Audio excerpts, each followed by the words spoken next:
Hello, hello. I am Rachel. I am a Christian vlogger. I am new to this. So I will be sharing with you a testimony that recently happened to me. And hopefully it can help some of you who might be thinking the same thing is going on with you. It might help you to go to the doctor and get some things checked out. I went to Wendy's and got a little bit of a chili. So I'm eating on this chili. I'm like, this is kind of thick. It's kind of doing some weird stuff. It's just, it just was like the one with the onions and stuff in it, which I don't usually get. And so I didn't finish it. I just ate a few bites of it. So I was already thinking like, I've been eating healthy. This might not be good for me. But anyway, I went to practice with that on my stomach, and that was the only thing I had on my stomach. I went home after practice. I felt fine at first. Then when I started moving around, I was like, ugh, my chest kind of feel a little funny, a little like, so I ate something greasy. I took some Pepto-Bismol and I had some baking soda before that with some water, which is weird, I know, but it was what I did, and neither one of them helped me.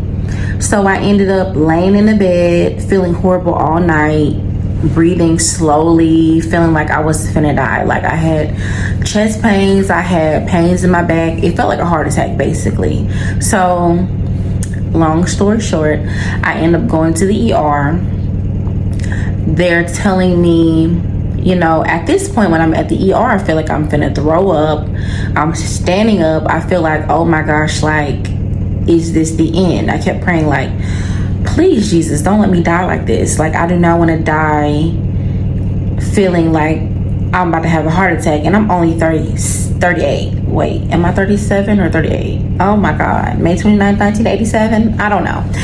Anyway, I'm not ashamed of my age. I just really can't remember. I think I'm 38. Anywho, so I go to the ER, which is like an emergency ER. It's at 2:30 in the morning. Nobody's in the ER. So they rush me to the back. They hurry up. They ask me all these questions. They take my blood. They give me an IV immediately. And so they give me a cocktail with lidocaine in it. Basically, they let me drink it. So it cooled my chest off and made my chest feel a lot better because I was feeling major pain in my chest and my back. So after taking that, I was like instantly okay. I was like, oh wow, I feel good. So they take my blood and the doctor says their machine is kind of messed up. So they're saying that they want to send my blood test off to a hospital down the street. So he says the results that they got sound like I have a clot in my lung, and then also that my blood is low. So they check it, they realize, okay, let's just go ahead. If she has a clot in her lung, we need to do a CT scan. So they took me back, let me do a CT scan. They figured out there's no clot in my lung, which was a blessing, because when he said that out loud, he was like, your D-dimer is low. It sounds like you might have a clot in your lung. That scared the daylights out of me. So then he's saying, oh yeah, your blood is low. It's a 6.1. So we're gonna double check it at the other hospital. So he does that, and the CT comes back great. The EKG comes back fine. No heart attack is present, those are two things that are major blessings that I was waiting to hear back, and I was like, oh my gosh, please don't let me have neither one of those. So I didn't have neither one of those. No heart attack, nothing like that. But the news he did give me is my blood was very low. So my heart was basically having symptoms of anemia. So the doctor told me that my blood count was low and that I needed to get a transfusion, which was out of my comfort zone. But I did it anyway because I wanted to survive and I want to live. And so I prayed about it.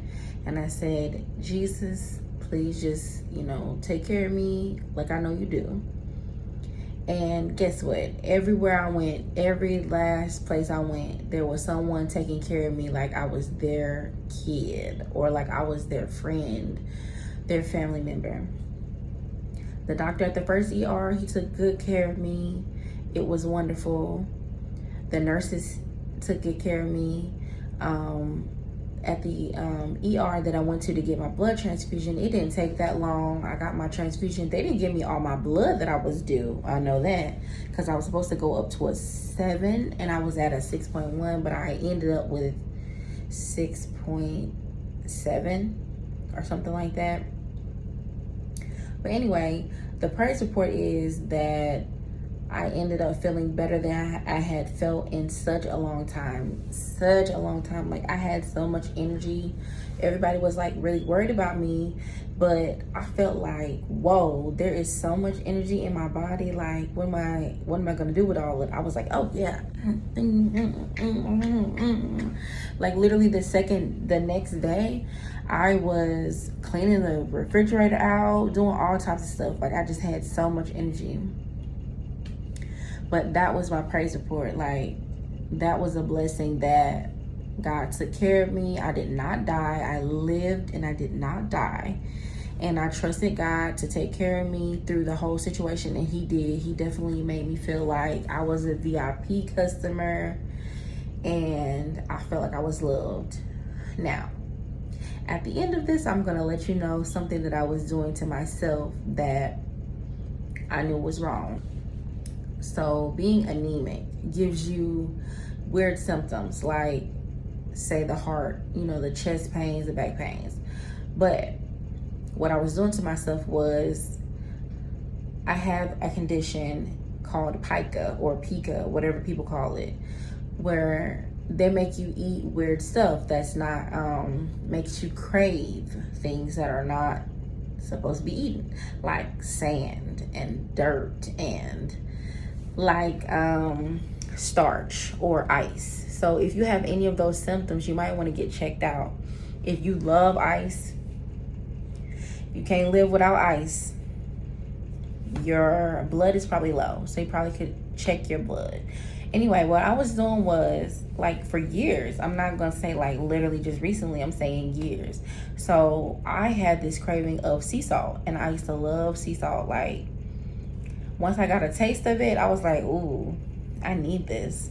So I would get like containers. I started when I worked at Red Lobster, and this is a long time ago. So I would get a container, the used containers that would be like fully almost done. So I would like take them and open them up and then just take the sea salt out and be like, and then it ended up being like a worse craving, which I would buy it myself.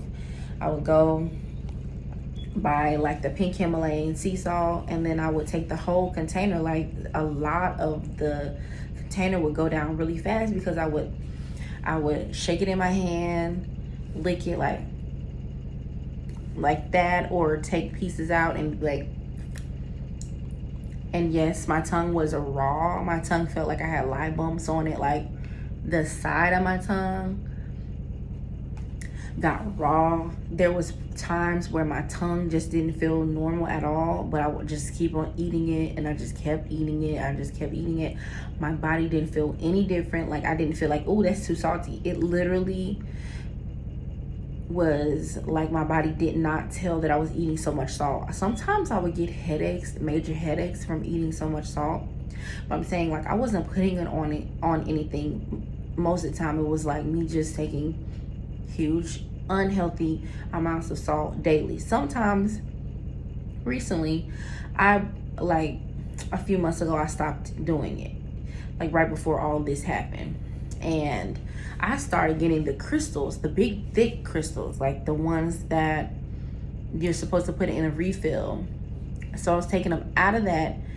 It wasn't in a grinder. It literally was the crystals. So they were like this big. I'll take them, put the whole thing in my mouth, because I like the crunch of it. I like the salt of it. I liked it all. Anyway, I was hiding it in dresser drawers. I was hiding it in my pocket. I would go and I would get it, put like a chunk of it in my hand, put it in my pocket, walk off. I would put it in this pocket. I would put it in my pants pocket, raw pocket, my scrub pocket, and like walk around, take one piece out, I mean, it was bad to the point where I don't want to keep it in my house anymore. I have to keep Saul away from me because I don't know if I'm going to go back to what I was doing. Because it was an addiction. I was literally addicted to it. I used to crave sand. I used to see like construction sites and be like, ooh, I just want to eat some of that sand. Like, I know that's weird.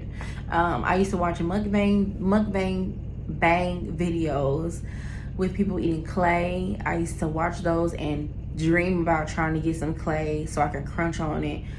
Chalk videos. Basically a lot of the stuff that was crunchy, I was trying to watch it. I would watch people eating ice, crunching on ice. Like, it was really bad for me. I didn't end up eating anything crazy besides, like, now sometimes I would take a tiny bit of clean sand. Like, I think I would clean out, would like pinch it and then be like, or I would get like cups of ice and eat the ice. Again, if you have any of these symptoms, please go to the doctor and go get checked out, because with all the salt I was eating right before my episode, I feel like I was dehydrating my body real bad, and I didn't know. I was drinking water on a daily, but I think I was dehydrating myself to the point where my blood was not replenishing itself. Fast forward, I have been taking different supplements trying to get my iron back. I've been taking I can't remember the name of this stuff. Anyway, it's start with a G or something. But anyway, I've been taking that. I feel a lot better. I do feel a lot better. I have a lot more energy. But then again, I do have PCOS, which is fibroids, and I bleed very heavy. It stopped for a minute, but it seems to be back, and my period just went off, and I kind of feel a little bit more drained. So I'm actually in the process of trying to figure out what can I do on a daily basis that's going to give me back my iron. I'm gonna look into iron supplements and stuff, but I have a doctor's appointment on the 31st to talk to an actual gynecologist about my situation. So pray for me that I find the perfect doctor so we could get all this handled with my PCOS. That's another story I'm gonna tell you about. But please feel free to subscribe to my channel. Thank you again for listening.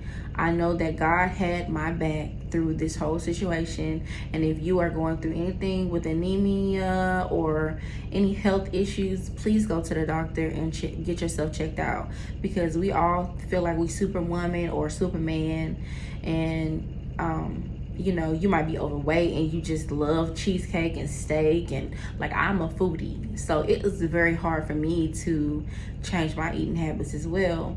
But you can do anything you put your mind to. You can also make sure you go to the doctor. Just keep yourself checked out. So what I have been doing is eating healthier. I've been trying to maintain my weight, trying to do things the healthier way, because that scared me, basically. So we've been doing a lot of exercising, me and my husband, and we've been doing exercising, we've been eating healthy, all the above, everything that we're supposed to be doing, we've been trying to do.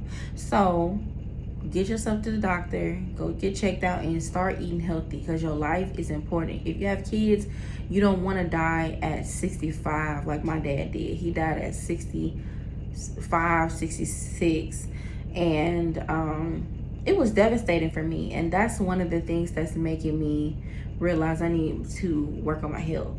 So I hope that this message is going to help someone to just go get some help. If you eating ice, all that kind of stuff, go get some help. Talk to somebody about it. See what you can do. And then those symptoms are going to go away, because I have several friends that have the same issue and they treated it and they are better. So anyway, I love you. Please subscribe to my channel. Again, my name is Rachel, and I am a Christian vlogger. Come back, we'll be talking about some more things. Come